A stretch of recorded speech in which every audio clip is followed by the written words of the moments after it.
Hello，大家好，我係 Johnny。有個朋友咧就問我，佢話其實咧我公司咧用私人貸款借錢好，用公司貸款借錢好咧咁樣。我話喂，其實呢一樣嘢咧就各有各好。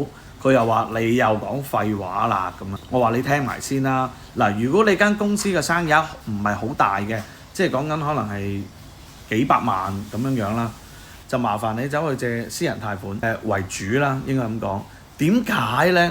因為第一，如果你有準時出糧俾自己，你有稅單，其實你去攞私人貸款咧，你嗰個嘅額度都有幾萬嘅。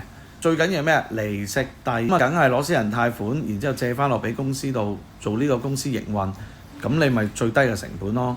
咁啊調翻轉啦，如果唔係嘅，你原來盤生意過千萬嘅，咁麻煩你咧就唔好諗私人貸款啦。私人貸款係你最後一笪地方去嘅地方，你應該諗公司貸款，因為公司貸款額度夠大。你做幾千萬生意，借嗰30-50萬俾你，根本上都冇用。分分鐘都唔夠你出糧，係咪？咁你梗係要幾百萬先至可以滾動得到你嗰盤生意啦，啱唔啱？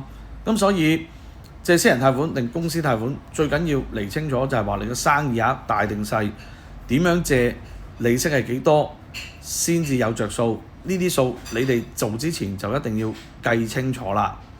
今集講到呢度先，下集講下其他嘢，拜拜。